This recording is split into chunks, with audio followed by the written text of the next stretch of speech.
Aligarh SSP कार्यालय के बाहर ऑल इंडिया इत्तेहादुल मुस्लिमीन के तमाम कार्यकर्ता व पदाधिकारी यामीन अब्बासी जिला अध्यक्ष के नेतृत्व में अलीगढ़ एसएसपी से मुलाकात करने आए हुए हैं।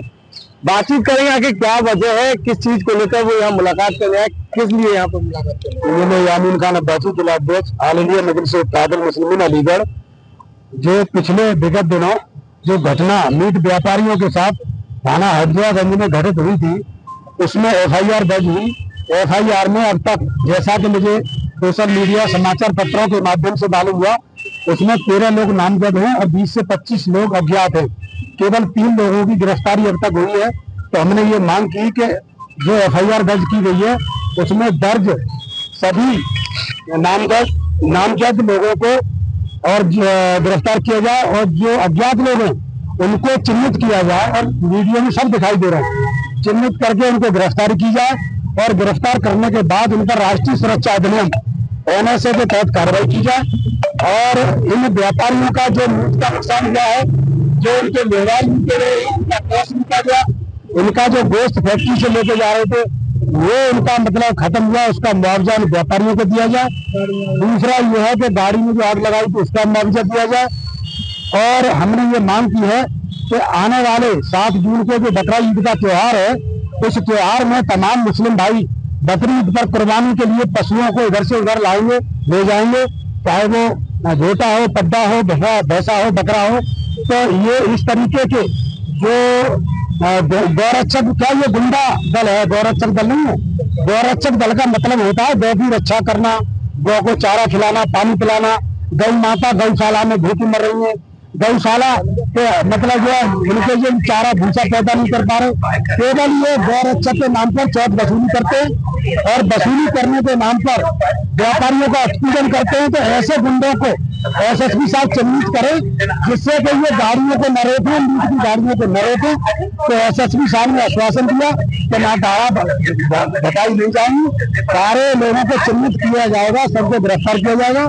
और मीट को सप्लाई मतलब भेजने के लिए फैक्ट्री से एक अलग वाहन चिन्हित किए जाएंगे, जिस तरीके से एम्बुलेंस होता है, जिस वाहन होता है, इसी तरीके से वो कह रहे हैं कि वाहन पर ऐसा चिन्ह लिखा जाएगा कि वो खड़ा फैक्ट्री से ये यहाँ से मीट लेके जा रहा है। तो अगर उसको कोई कार्रवाई करता है तो उसके खिलाफ कार्रवाई होगी और जितने भी इसमें मुलजिम दोषी हैं उनको सीधी से सीधी गिरफ्तारी कर कड़ी से कड़ी सजा दिलाई।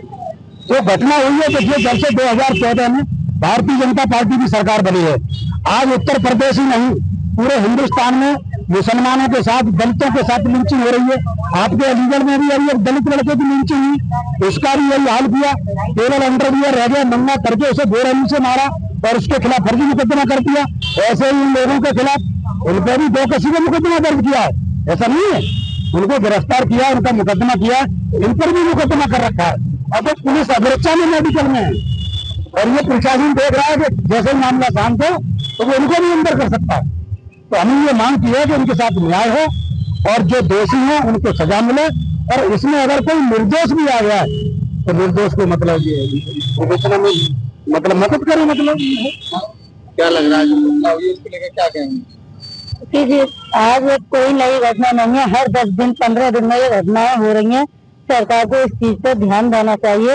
इस तरह की मॉडलिंग जो हो रही है बहुत ही ज्यादा गलत है और शर्मनाक घटनाएं हैं, इस पर रोक लगनी चाहिए। बस इतना ही कहना चाहते हैं। क्या लग रहा है जो घटना हुई उसके लिए क्या कहेंगे? उसमें असल में ऐसा है, ये घटना जो हुई है ये पूरी प्लानिंग थी, क्योंकि 15 रोज पहले इसी गाड़ी को उन्हीं लोगों को रोका गया था और उनको थाने भेज दिया गया था। वहाँ इनके सारे कागज बहत गए थे, इनको मतलब ये फैक्ट्री से मतलब मीट लाई थी, वो रसीदें इनके पास थी, जब नहीं देखा तो इनको छोड़ दिया गया। उन्होंने प्लानिंग करके दोबारा से उन्हीं लोगों ने इनके साथ ये केस किया है। एसएसपी साहब के संज्ञान में भी है।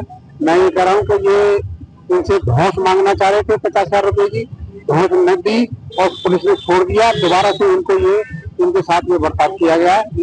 मुझे ये बताइए, क्या मीट का गाय का है या भैंस का है, ये सुनकर कुछ कर देंगे, मतलब बता देंगे?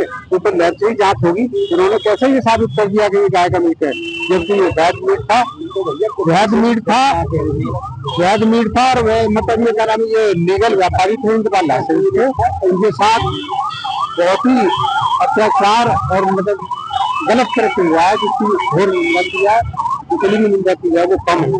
अगला पड़ाव क्या रहेगा? देखिए, कार्रवाई इस पर होनी चाहिए। क्यों होनी चाहिए कि अगर यही काम कोई मुसलमान व्यक्ति या इस तरीके की घटना घटता तो उसके घर पे अब तक बुलडोजर चल जाता और उसके घर पे ना मालूम क्या क्या नहीं होता। तो मेरी मांग ये है कि योगी आदित्यनाथ जो हमारे मुख्यमंत्री हैं उत्तर प्रदेश के, वो जिस तरीके से मुसलमानों के घरों पे बुलडोजर चलवाते हैं कोई कांड होने के बाद, इसी तरीके से योगी जी उन जो दोषी हैं, जो गौ रक्षा बताते हैं अपने को, उनके घर पे तुरंत बुलडोजर पहुंचवाना चाहिए और उनके मकानों को ढहाना चाहिए। जितनी भी उनकी संपत्ति है वो सब संपत्ति को जब्त करना चाहिए। बुलडोजर नहीं चला तो क्या करेंगे? देखिए, योगी आदित्यनाथ वो ये कहते हैं ना, भारतीय जनता पार्टी वाले कहते हैं तो हिंदू खतरे में है। तो मैं आपके इस चैनल के माध्यम से कहना चाहूंगा कि अलीगढ़ में 7 विधायक भाजपा के हैं, अलीगढ़ का महापौर भाजपा के हैं, अलीगढ़ की जिला पंचायत भाजपा की है, 2 मंत्री भाजपा के हैं, उत्तर प्रदेश के गवर्नर मुख्यमंत्री भाजपा के हैं, केंद्र में सरकार भाजपा की है, राष्ट्रपति उपराष्ट्रपति प्रधानमंत्री गृह मंत्री रक्षा मंत्री सब भाजपा के हैं। फिर भी उनको हिंदू खतरे में दिखाई दे रहा है और ये हिंदू खतरे में बता करके ये दलित और मुसलमान को खतरे में डाल रहे हैं, उनकी लिंचिंग करा रहे हैं। तो ये जब से भारतीय जनता पार्टी की सरकार आई है तब से दलित और मुस्लिमों के प्रति अत्याचार बढ़ गए हैं। मैं ये चाहूंगा कि ये दलित और मुसलमानों के प्रति मॉब लिंचिंग बंद की जाए, नहीं तो आने वाले समय में जनता इनको सबक सिखाने का काम करे। ये बताइए, डेलीगेशन गया है इंडिया से बाहर, पाकिस्तान और इंडिया में जो युद्ध हुआ, भारत में जो युद्ध हुआ, उसके बाद आप ही की पार्टी के राष्ट्रीय अध्यक्ष ओवैसीउद्दीन साहब को जो है यहाँ से भेजा गया, उसको लेकर क्या रोक है आपका? क्योंकि देश की तरफ से प्रतिनिधित्व करें उस प्रतिनिधिमंडल का। देखिए, जो हमारी भारत सरकार के द्वारा जो तमाम सांसदों का प्रतिनिधिमंडल विदेशों में भेजा है ऑपरेशन सिंदूर और पाकिस्तान की कारगुजारी बताने के लिए, उसमें बैरिस्टर असदुद्दीन ओवैसी अकेले ही नहीं, टीएमसी के भी सांसद हैं, उसमें कांग्रेस के भी सांसद हैं, गुलाम नबी आजाद भी हैं और भाजपा के भी सांसद हैं। तमाम 65 संसदीयों का दल वहां पहुंचा है। रही बात बैरिस्टर असदुद्दीन ओवैसी की, तो जो ऑपरेशन सिंदूर पर जो पाकिस्तान को लताड़ने का काम बैरिस्टर असदुद्दीन ओवैसी ने किया, उसको पूरे भारत के हिंदू मुस्लिम सिख ईसाइयों ने सभी ने सराहा है और ये बात सिद्ध करी है कि मतलब बैरिस्टर असदुद्दीन ओवैसी अपनी पार्टी के नेता नहीं, पूरे देश के नेता है। बिल्कुल, ये थे ऑल इंडिया इत्तेहाद मुस्लिमीन के तमाम पदाधिकारी, जिनके द्वारा बीते दिन अलीगढ़ में हुई घटना के आरोपियों के खिलाफ कठोर कार्रवाई की बात के साथ ही उनका साफ तौर पर कहना है ऐसे लोगों के घरों के ऊपर बुलडोजर की कार्रवाई।